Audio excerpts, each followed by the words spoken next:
contentos.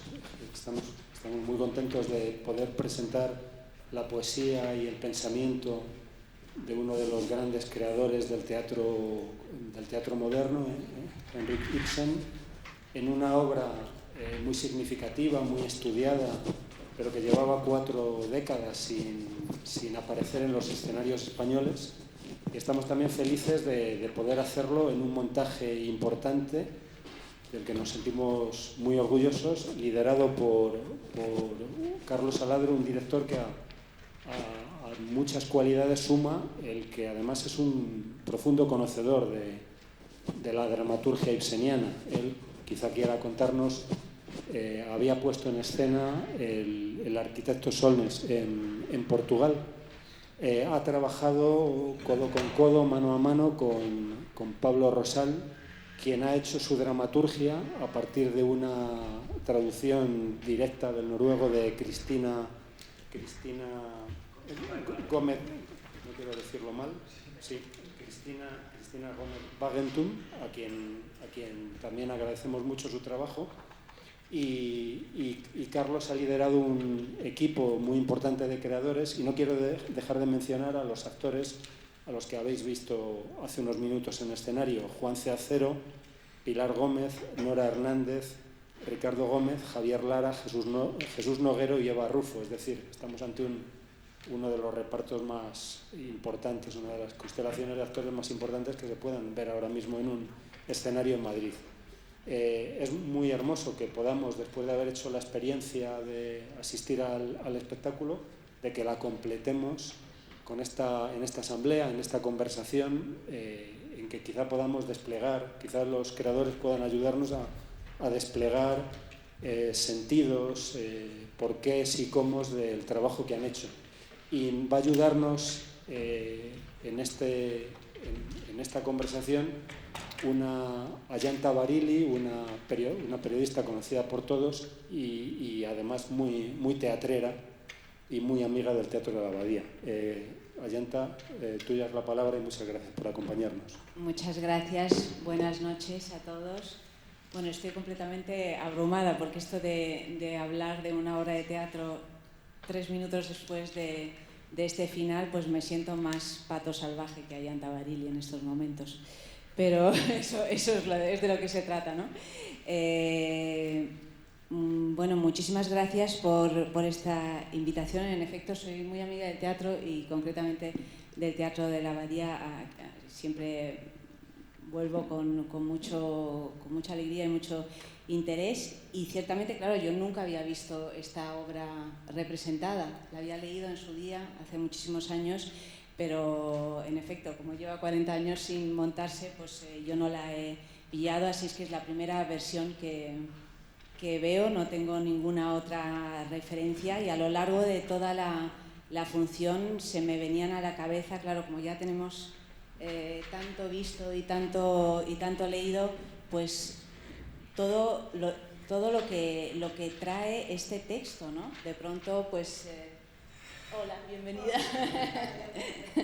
Pues de pronto se me venía a la cabeza pues tantos otros textos clásicos importantísimos como posteriores, ¿no? O sea, como Chekhov o incluso textos norteamericanos. Me ha venido a la cabeza Agosto, de Tracy Letts, incluso, ¿no? O sea, hasta qué punto Ibsen se le llama el padre del drama o del teatro moderno, y en efecto lo es, porque según lo vemos, según lo escuchamos, me vienen a la cabeza pues tantos otros textos que beben de él, ¿no? Me ha gustado muchísimo este montaje, Carlos y Pablo y todo el reparto. Hola Jesús, que llevamos mucho sin vernos. Hola querido. Y bueno, realmente me ha emocionado, y yo creo que también viendo, recuerdo hace también muchos años en un festival de otoño que seguramente algunos de ustedes habréis visto, esa casa de muñecas, que era una casa de muñecas realmente, ¿no? Que era esa compañía americana que a mí me dejó completamente trastornada, o últimamente la vuelta de Nora, que era la segunda parte de Casa de Muñecas, que estaba interpretado por Aitana Sánchez Gijón, entre otros. En fin, Ibsen está siempre, está en todo el teatro, y me parece que vuestra propuesta, que seguramente es una propuesta arriesgada, es una propuesta rompedora, igual que lo fue Ibsen en su día, porque también tuvo muchísimos problemas a la hora de representar su teatro y de denunciar todo lo que denuncia, ¿no? Todo lo que dice, que por otra parte nos sigue pasando, ¿no? Todo el rato, ¿no? Entonces, bueno, pues antes que nada, Pablo, te has ocupado de la versión. ¿Cómo abordas este trabajo tan impresionante? ¿Y por qué añades una voz narradora?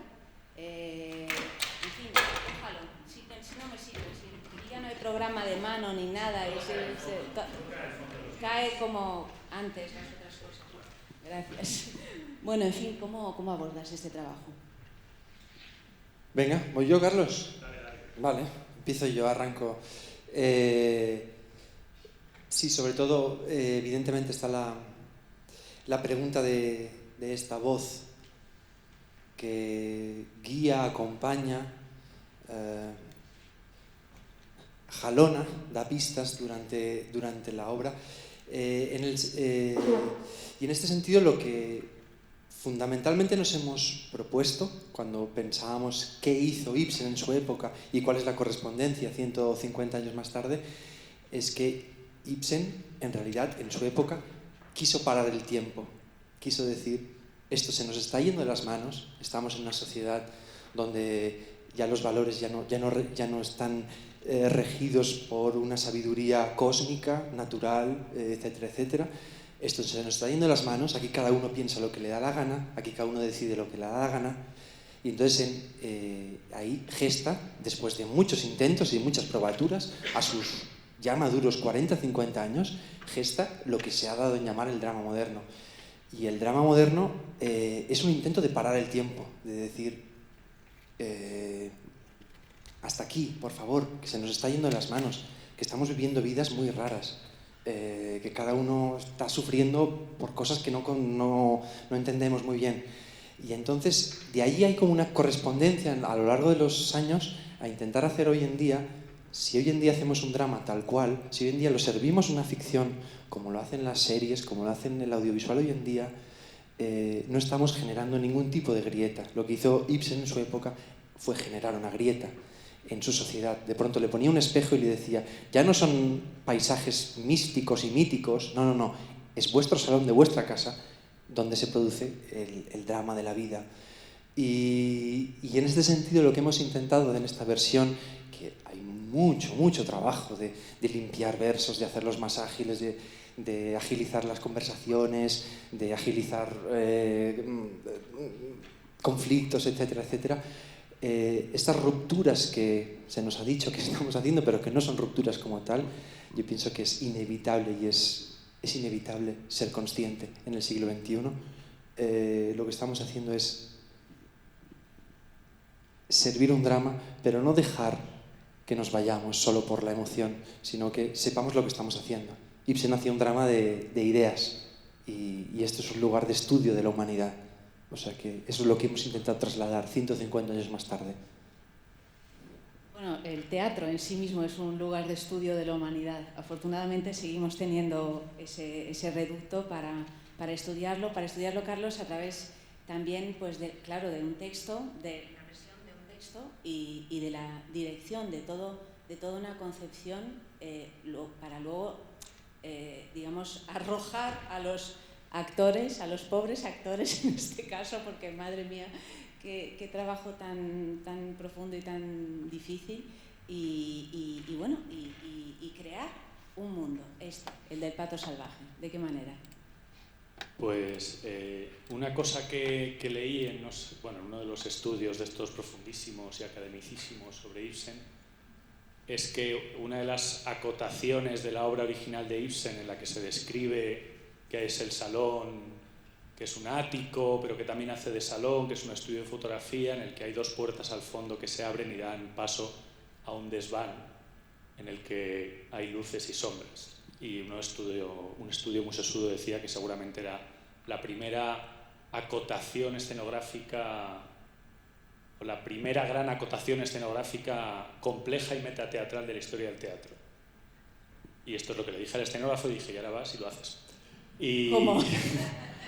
Y en realidad lo que leímos en esa propuesta del desván era ya lo que luego, muchos años después, pues Brecht ya pone encima de la mesa, o Artaud, o todos los renovadores del teatro, y es que el teatro no se puede ver sin ser consciente de que es teatro, por lo menos no en el siglo XX, que es un poco la traducción espacial de lo que estaba explicando Pablo. Para nosotros no es pertinente hacer un drama abstrayendo el espíritu crítico del espectador. Eso ya lo hace el audiovisual a la perfección y nos hace creer 1001 cosas como si fueran de verdad. En el teatro nada es de verdad y debe permanecer así, debe permanecer la ilusión. Pero realmente hay tal confusión que pues, mucha de la creación contemporánea discute entre ella sobre si es pertinente o no suspender o no el espíritu crítico del espectador, y para mí es absolutamente indispensable. Y para eso el espacio de juego debía estar contenido dentro del propio teatro que lo iba a recibir, y esto es un poco lo que hemos intentado de manera muy sintética, muy intencionadamente sencilla, pobretona incluso, en esta idea de poder traer un salón de personas corrientes a un gran teatro que también es un teatro corriente, y en ese sentido retratarnos de la manera más fidedigna, ahí sí, la manera más verosímil. Y como hemos trasladado eso al trabajo con los actores, pues ha sido con este juego también de, a ver si me sale la palabra, de despojamiento. Por un lado, el actor, y hemos hablado mucho, están mucho más seguros, ¿no? Cuando están en la alfombra pueden hacer a Ibsen, o están a lo mejor en un lugar más reconocible, pero al mismo tiempo no se puede perder la conciencia de que están en el teatro. Y está esta propuesta de que hay una compañía de actores que interpreta la obra de Ibsen, y estamos viendo las dos cosas a la vez, más o menos, ¿no? Y ese diálogo también nos parece que es inevitable, es como dice el texto, a estas alturas del siglo XXI, a nosotros nos parece que es imposible hacerlo de otra manera, y nos parece que de esa manera le rendimos el mayor homenaje a Ibsen, porque ya en la obra original aparece un desván, aparece un patio, es decir, todo eso que se llama simbólico, hoy en día lo llamaríamos estrictamente metateatral o por momentos postdramático, o sea, está fuera de una narrativa convencional. Entonces, bueno, es jugar con esos elementos, y al mismo tiempo es un espectáculo que nace de un espíritu que tiene esta casa y que yo conozco bien, de traer a la contemporaneidad las grandes obras del repertorio con elencos pequeños, elencos de 7 actores que se hacen cargo de obras enormes, ¿no? Que incluso a Jesús pues, le toca jugar 2 papeles trascendentales, pero que son los 2 cínicos, entre comillas, de la función, que además pues, tampoco le corresponden por edad, porque es un chico muy joven y tiene que interpretar a gente muy mayor. Mucho más de lo que parece. Pues claro.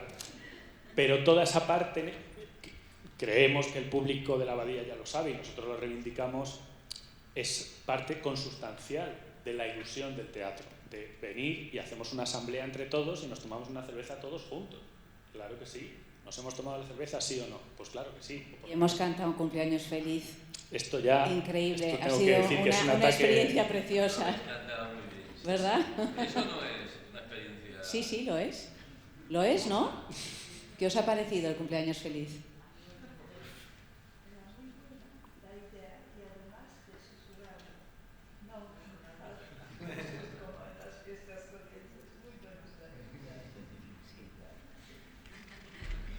Bueno, a los actores. Hacer este Ibsen aquí, sois 7, ¿no? No, Nora se ha ido porque no se encontraba bien y se tenía que ir a descansar. Bueno. Que se llama Nora de verdad. Esto me ha impresionado, que se llame Nora de verdad. Es una casualidad o una causalidad impresionante, ¿no? Bueno, ¿cómo es abordar un Ibsen? Parecéis 40 en escena, ¿no? Porque es tan grande esta historia, es tan intensa que verdaderamente parece increíble que podáis abordarla solo vosotros. ¿Cómo ha sido la experiencia desde el fondo? Tú eres. ¿Qué vale postres? Yo hago varios personajes también. Bueno, ha sido muy interesante, muy rico, muy estimulante, muy inspirador, porque como actor, y hablo en nombre propio, pero creo que también todos hemos tenido esa experiencia, enfrentarnos a estos textos que son propios de los inicios de la formación de un actor y una actriz, porque son textos canónicos, son textos de escuela, donde claramente uno entiende qué es un acontecimiento, qué es un deseo, qué es una circunstancia dada, por qué uno hace determinadas cosas, cuando, o sea, las cosas, en fin, o sea, está en la base de lo que nosotros recibimos como formación stalingradiana y tal.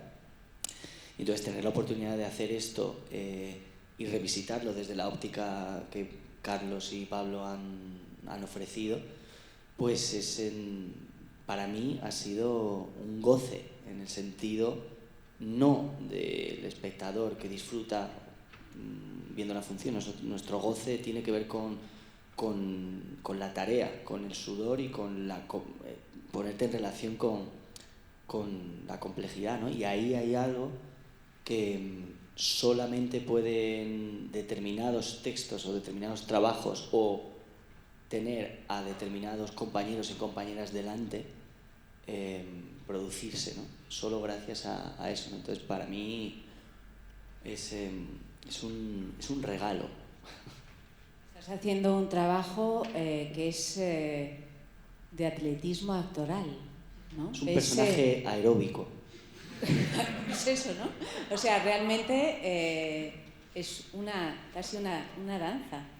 Es un baile, acompañada sí. por la palabra. Sí. Yo soy un poco bailarín.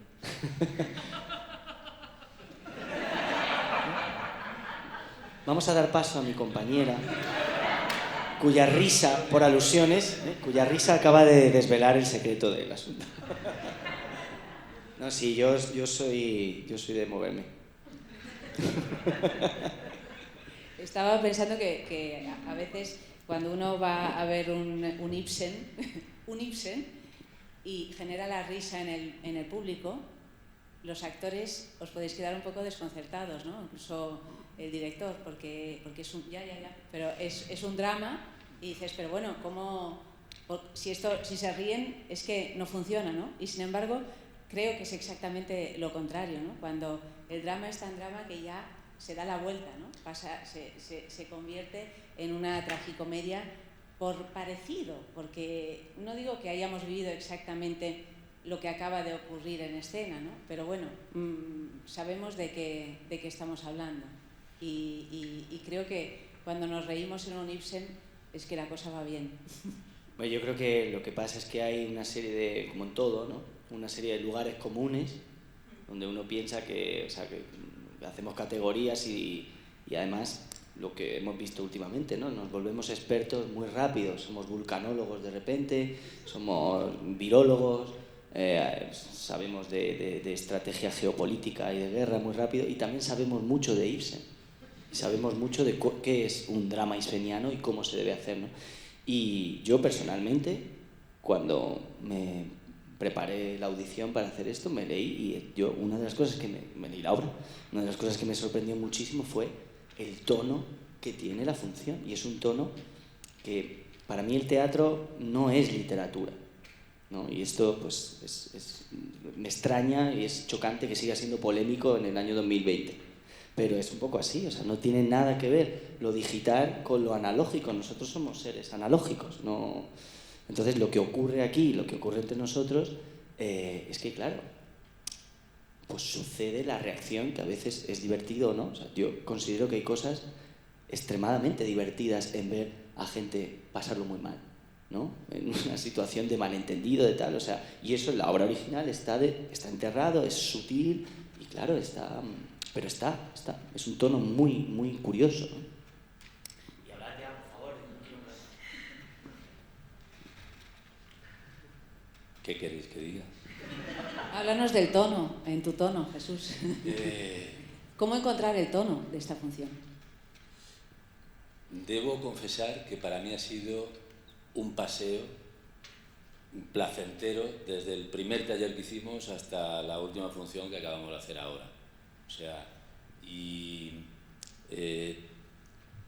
se ha ido encontrando de una forma natural, por lo menos este ha sido mi experiencia, mi caso, ¿no? No he tenido que pasar por conflictos de no sé qué hago, no sé qué hacer, esto cómo será, qué difícil. No, la verdad es que Carlos y Pablo nos han acercado una propuesta muy juguetona, yo así lo he entendido desde el primer momento, y la verdad es que pues me he lanzado a jugar. Esto es casi lo más que puedo decir. Pero Carlos, porque habéis hecho talleres para acercaros a cómo habéis trabajado, cómo ha sido el proceso de creación de este montaje. Bueno, una de las cosas que distingue a la Abadía es que es de los pocos reductos en los que se puede trabajar con un poco de consistencia el proceso de creación de un espectáculo, más allá de la condena de los 45 días de ensayo, que es lo que marcan los acuerdos sindicales y empresariales. Y así no se puede hacer teatro en 45 días, se pueden hacer productos culturales más o menos vigorosos, pero no se puede hacer nada que tenga ni la más mínima pretensión artística. Entonces, nosotros llevamos 1 año y medio largo trabajando Pablo y yo en el material, y desde el principio diseñamos la producción para que al menos pudiera haber 2 espacios, 2 periodos de laboratorio, 2 semanas, meses antes, para... Bueno, primero hicimos las audiciones también de algunos de los personajes, y para empezar a trabajar, para poder leer la obra, para poder leer a Ibsen, para poder irnos acercando paulatinamente al trabajo. Y entonces hicimos 2 talleres en los que estuvimos investigando, también porque hay un trabajo que es muy de minería fina, y es que ahora lo habéis visto y lo habéis entendido todo, pero si tú te lees la obra dices, ¿aquí qué ha pasado? Porque de hecho una de las críticas más furibundas que le hicieron a Ibsen en su época es que le decían los críticos que la gente iba al teatro a entretenerse, a pasárselo bien o a llorar, no a descifrar acertijos. Y él decía, pues no, a mi teatro se viene a pensar. Y además, seguramente te emociones y lo pases bien, pero habrá que pensar un poquito. Porque ya estaba, en eso que la Abadía también ha buscado mucho, ya estaba demandando a los espectadores que fueran agentes activos, que los espectáculos no ocurrieran solo encima del escenario, sino también dentro de sus cabezas.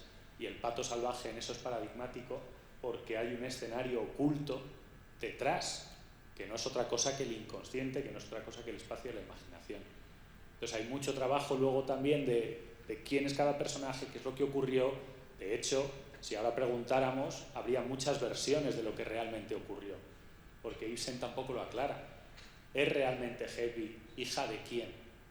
¿Qué es lo que pasó realmente? ¿Qué es lo que pasó con esos bosques? ¿Qué es lo que pasó entre el capitán y el señor Werle? ¿Qué es lo que le pasó? A ver, es decir, todo eso de qué es lo que le pasó, lo que llamamos académicamente los antecedentes, hay un trabajo enorme que hay que hacer para ponerlos en orden y tomar muchas decisiones que Ibsen deja abiertas. Entonces sí, quiere un tiempo de trabajo. Y luego yo reivindico que la comedia es de Ibsen. Ibsen mismo estaba explorando, estaba confrontándose con el melodrama, estaba confrontándose con el romanticismo, que sí, que era el que inventó el dramón épico. Y él quería hacer otra cosa, él quería destilar algo que tuviera más que ver con la paradójica condición de la realidad. No hay cosa más divertida que un buen entierro, ni cosa más triste que una mala boda. O sea, quiero decir, esto es así todo el rato. Todo el rato en la vida no hay manera de saber, como dice el personaje, de saber hacerlo adecuado, de saber qué hacer en cada momento. Y eso Ibsen lo tiene por escrito. Y a mí me gusta mucho cuando el público, cuando a veces hemos olido cosas que tienen que ver con Valle Inclán. A mí que digan que lo hemos convertido en una tragicomedia me parece que es el mayor piropo que nos pueden hacer. Que nos digan que no tenemos noción del drama me parece fenomenal, porque es que ese drama no nos interesa nada, eso lo ha conquistado el audiovisual y lo ha convertido además en una manipulación sentimental muy peligrosa. Y aquí estamos en otra cosa, estamos en la paradoja de la existencia y en la paradoja de la condición humana. Pero eso ya es un invento de Ibsen, nosotros simplemente pues, nos hemos recreado en ese jardín, eso sí. Viendo este Pato salvaje, tengo la impresión también de leer un poco sobre la biografía del propio Ibsen, ¿no? Claro, a menudo los autores en la ficción están volcando parte de su vida, de su historia, y aquí me imagino que también, Pablo, ¿nos puedes contar algo? Tú también lo apuntas en un momento dado, ¿no? Sí. Todos son palabras suyas. No quiere hablar. Ya has tenido bastante, ¿no? Bueno, pero si nos puedes apuntar algo al respecto, ¿no? ¿Qué es lo que hay en este texto del propio Ibsen? Sí. Eso es crucial para entender su producción literaria, porque él, no lo hemos dicho, él se dedicó hasta que escribió Casa de Muñecas. Justo antes escribió Peer Gynt y Brand, que son sus dos obras que realmente le cambian la historia del teatro y la historia de la humanidad, si me permito decir. Pero una vez escribe Casa de Muñecas, hasta entonces había escrito dramas vikingos, de la mitología vikinga, una cosa muy nacionalista, porque él estaba con la misión de reconstruir, de construir, después de lo que se llaman los 400 años de la noche eterna de Noruega, por bla, bla, bla. Y entonces él digamos que funda... Perdí un hilo, aquí en directo. No me da vergüenza. Blanco, has tenido un blanco. Sí, aquí. Sí. Estábamos en los vikingos. Eso. Los primeros 20 años como dramaturgo le contratan para fundar el Teatro Nacional Noruego. Acaba alcohólico perdido escribiendo unas mierdas de obras que no se representan nunca porque nadie tiene el coraje de hacerlo. Y él mismo abandona Noruega y se va a Alemania y luego de hecho acaba viviendo en Italia y ahí ya tiene 40 y tantos, 50 y tiene la revelación y se pone a llevar las tragedias griegas y los dramas épicos de la condición humana al Salón de las Casas. Y eso lo hace mientras vive en Roma y mientras está viendo seguramente mucho teatro italiano. ¿Qué es otra cosa? Y a nosotros nos parece, es un invento nuestro, pero nos parece que detrás de todo este elenco de personajes está la comedia del arte. Y de pronto aquí pues hay un doctor, hay alguien que podría ser un arlequino, hay una colombina, hay una especie de comedia de puertas que tendría mucho que ver con Goldoni también, y con una alegría de la vida, que claro, un noruego en Roma, pues imagínate. Y entonces, más o menos retomando mi hilo, lo que hace Ibsen a partir de ese momento en el que dice no, es que es la realidad secular, la realidad mundana, la que nos interesa, la que tiene que ser representada en este lugar que se llama teatro. Entonces él lo que empieza es un proceso que le dura 10 obras, que casi son todas consideradas 10 obras mayores en la producción humana de Ibsen, en las que él va desgranando su experiencia personal a través de obras. Y esto es una cosa que hemos estudiado mucho porque hemos leído todo el recorrido y además tiene una progresión espiritual, psicológica, emotiva. Es decir, de una obra deja un tema suelto, que en la siguiente lo retoma, y en la siguiente retoma otra cosa que le había quedado no sé qué, muchos traumas, muchas cosas, o sea, que realmente él considera su obra, todo su obraje, porque realmente es vida-obra, todo el conjunto de su obra, es una especie de estudio sobre sí mismo, él ofreciéndose. O sea, hay algo muy impúdico y muy sacrificial en su escritura, de decir, yo ofrezco todos mis horrores, mis faltas, todas las vergüenzas de las obras de Ibsen son vergüenzas de Ibsen, son pecados, son dolores, son mierdas de Ibsen, que él las expone y dice, espero que me entendáis que esto es algo que compartimos. O sea, hay un guiño muy, muy descarado de decir, esto no es una cosa mítica, no, esta bajeza es nuestras bajezas. Y entonces, desde ese sentido, que no se habrá notado, y me alegro que no se haya notado, esta versión que hemos hecho del Pato Salvaje está trufada de frases de otras obras. O sea, porque yo hice eso. O sea, yo leyendo muchas obras dije esta frase, no, esta frase la quiero poner ahí, no se puede quedar en otra, no. Yo no sé cuándo volveré a hacer un Ibsen, o sea, y entonces... 40 años mínimo. Sí, y entonces está trufada. Y si no se nota y si encaja, es que ha funcionado. pero ese es el trabajo que hemos hecho sobre... Ibsen es trabajar sobre toda su obra, sí. No se nota y se nota, ¿no? Y en cualquier caso, claro, las mierdas, entre comillas, de Ibsen son sublimes. Porque, claro, estamos hablando de un trabajo también muy hondo sobre la emoción.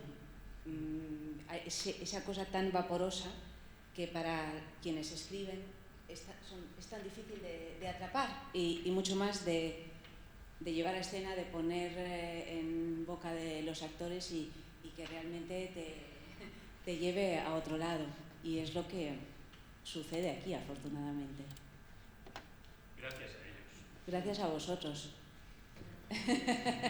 Bueno, ¿tenéis alguna pregunta? Sí. Yo agradeceros la trabajo. El trabajo que no he visto no lo puedo apreciar, el que he visto es este. Y hablar sobre lo que era Ibsen lo desconozco.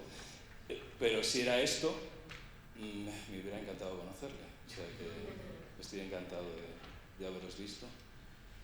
Y preguntaros a vosotros en especial si creéis que una vez que se conoce la verdad, o algo así parecido a eso, ¿qué se hace con ella? Si habéis aprendido algo de eso que supuestamente todos soterradamente conocemos y no queremos mirar, porque es un abismo, y una vez sido visto, parece ser que él tiene la lucidez o la intransigencia de asumirlo como un destino propio.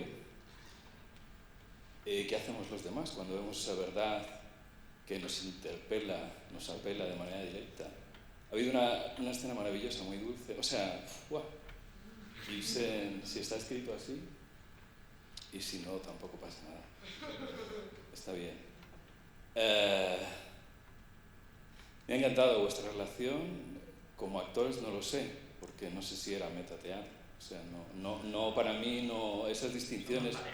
Claro, no, pero quiero decir que esas distinciones me parecen innecesarias. O sea, supongo que están en las cabezas de los intelectuales, ¿sabéis cómo son? Era metateatro por el simple hecho de que poníais distancia en vuestras propias vidas, digo como personajes. Entonces, yo no necesitaba no lo digo por tu personaje, no necesitaba un personaje más. No, lo digo porque su trabajo, que también es el del director, supongo, de mantener esa intimidad y a la vez distancia y esa identificación que tenéis, pero a la vez esa capacidad que tenéis de mirar al propio personaje mientras está haciendo, que yo creo que se viene al teatro a eso, a ver qué hace el personaje o la persona allí con lo que le pasa. Y ese silencio está muy cuidado dentro de esta puta locura que tienes tú en la cabeza, que me encanta, como personaje. Como bailarín también, ella te lo podrá decir.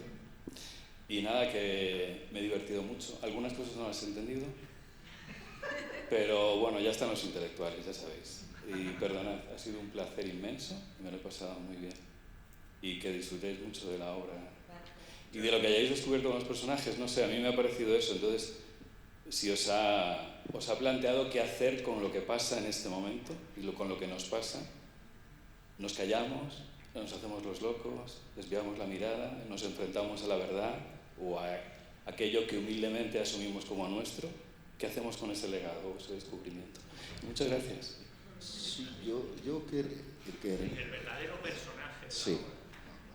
Yo cuando Carlos me pasó la primera versión, que luego se depurando, etcétera, se lo comenté a posteriori cuando me preguntó qué me había parecido y capté casi inmediatamente una sensación de comedia dentro del texto, dentro de la versión que había hecho. Entonces yo carecía de los conocimientos suficientes para profundizar en la obra de Ibsen, cosa que ellos a través de los talleres se han encargado y además muy ilustrativamente de ponernos al día, en mi caso, pero sí que de pronto comprendí que este Ibsen que se ofrecía o que pretendían era una suerte de Ibsen desentumecido, ¿sabes? La cuestión de la influencia del Mediterráneo, en su exilio, en su edad tardía, etcétera, yo creo que estaba mucho en el espíritu de esta propuesta. Y de alguna forma, evidentemente, había un profundo respeto, un análisis concienzudo de lo que era Ibsen en su proceso vital e intelectual.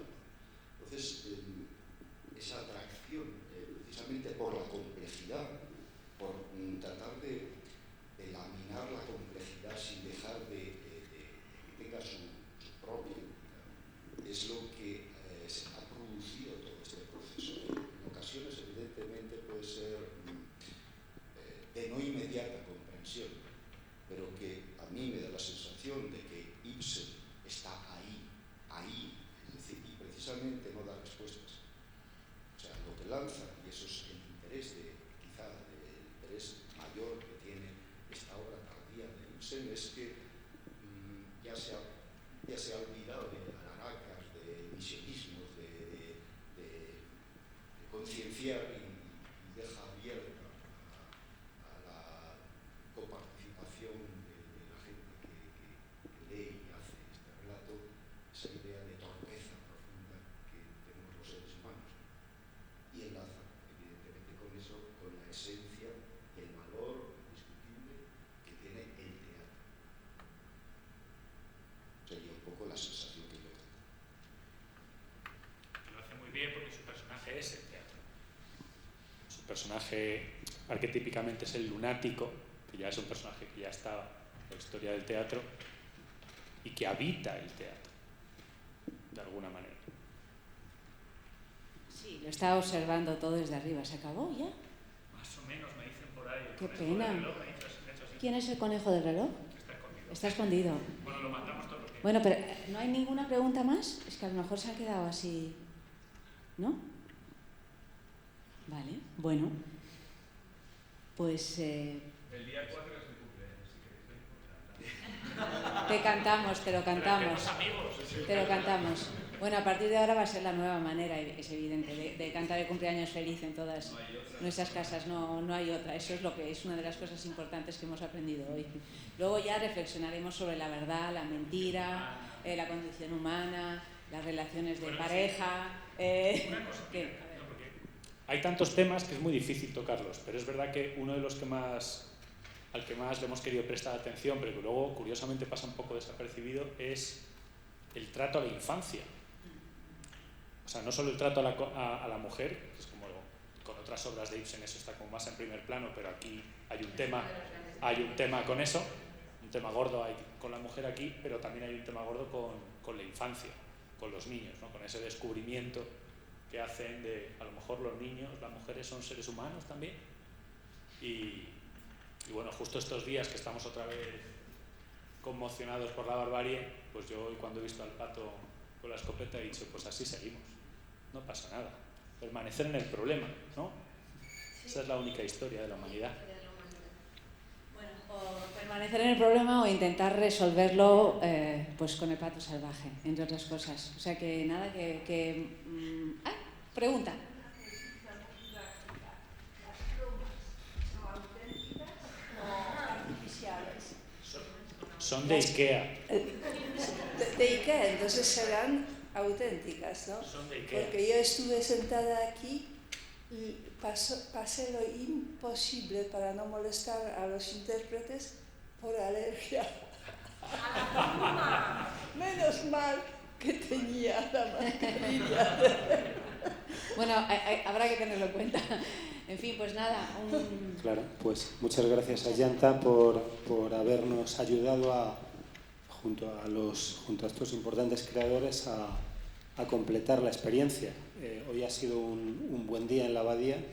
Hemos podido ver una excelente función de El pato salvaje, una obra muy significativa de uno de los grandes creadores del teatro moderno, y además hemos podido comprender el porqué y el cómo, o algunos aspectos del porqué y el cómo han trabajado